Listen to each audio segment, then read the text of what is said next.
పవన్ కళ్యాణ్ గారు ఢిల్లీ టూర్ ఇదేంటి?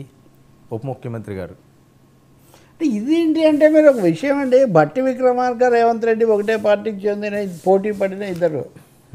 వేరే అది మిశ్రమ ప్రభుత్వం కదా, ఏ పార్టీకి ఆ పార్టీ. ఇప్పుడు ఆయన జనసేన అధినేతగా వెళ్తున్నారా, ఆంధ్రప్రదేశ్ ఉప ముఖ్యమంత్రిగా వెళ్తున్నారా, హోదా ఉంటుంది, ఎప్పుడూ హోదా ఆయనతోనే ఉంటుంది. కాబట్టి ఆయన కూడా భాగస్వామి బీజేపీలో. కాబట్టి ఆయన విడిగా రికమెండ్ చేయడానికి నేను వెళ్తున్నానని చెప్పొచ్చు. రెండవది, తెలుగుదేశంతో కలిసి మాట్లాడలేని విషయాలు ఆయన మాట్లాడవచ్చు. ఈ ముడిపా ఇందాక నేను వస్తూ బీజేపీ నాయకుడు ఎవరితో ఒక ఆయనతో మాట్లాడుతున్నా, ఎట్లా ఉంది ఏంటి అని. సరే, ఇప్పటికిప్పుడు పెద్ద నాటకీయమైన విషయాలు ఏమీ ఉండవు, కానీ బీజేపీ అంత సంతృప్తిగా లేదు. పురంధేశ్వరి మరి ఇంత గెలిచిన తర్వాత పవన్ ఎక్కువ కనిపిస్తున్నారు, ఈయన కనిపిస్తున్నారు, కానీ బీజేపీ అంత కనిపిస్తుందా, అంత వాయిస్ అంత నాయిస్ అంటే లేదు. ఎందుకంటే చిన్నమ్మ మీద అంతకుముందే కొంత అసంతృప్తి ఇవన్నీ ఉన్నాయి, అదంతా ఒక భాగం.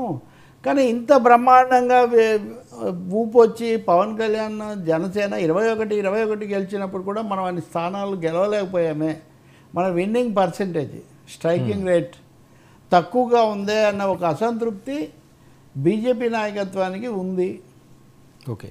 సో బీజేపీ నాయకులు అలాంటి విషయాలు కూడా పవన్ కళ్యాణ్తో వాళ్ళు మాట్లాడవచ్చు. ఒకటి గుర్తుపెట్టుకోవాలి, నిన్ననే సిపిఎం వాళ్ళు లేదా వామపక్షాలు చెప్తున్నాయి, బీజేపీతో కలిసిన ప్రాంతీయ పార్టీలు అన్నీ దెబ్బతిన్నాయి, ఇంక్లూడింగ్ జేడీయూ.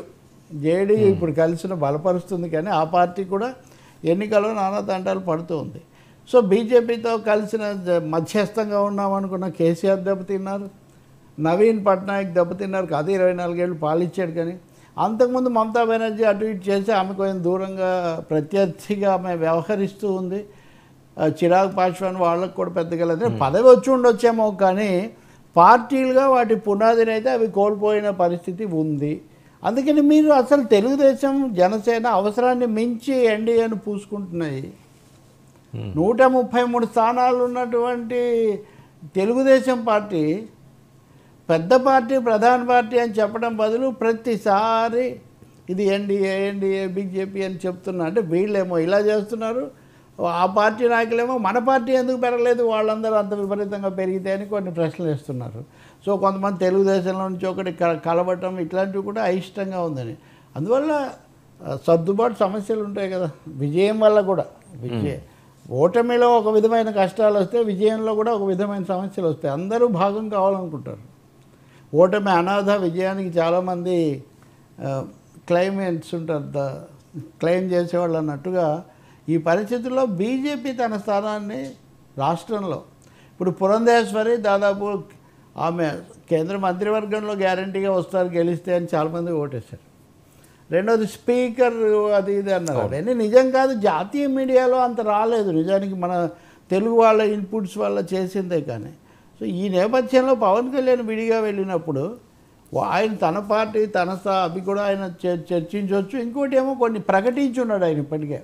ఉదాహరణకు గ్రామీణ రోడ్లకు రాష్ట్ర ప్రభుత్వం ఇచ్చే మ్యాచింగ్ గ్రాంట్ 30% కాకుండా 10%కి తగ్గించాలి అని నేను ఒకటి అడుగుతాను అని ఒకటి అడిగారు ఆయన. పర్యావరణానికి సంబంధించిన అంశాల్లో కూడా కేంద్రంతో నేను చర్చించాల్సిన అంశాలు కొన్ని ఉన్నాయని ఆయన ప్రకటించాడు. కాబట్టి ఈ అంశాలతో పాటు రాజకీయ అంశాలు, మరి విశాఖ ఉక్కు గురించి కూడా మాట్లాడతారు ఆయన. నిన్న జనసేన వాళ్ళు కొన్ని లీక్లు ఇస్తున్నారు. చంద్రబాబు అజెండాలో అది ఉన్నట్లేదు, నిజానికి ఉండాలి, మరి ఎందుకు లేదు ఇక్కడ ఇంత ఇది అంటే ఆయన విశాఖలోనే ప్రకటించారు కాబట్టి ఢిల్లీలో మళ్ళీ మాట్లాడాలని అనుకోని ఉండకపోవచ్చు.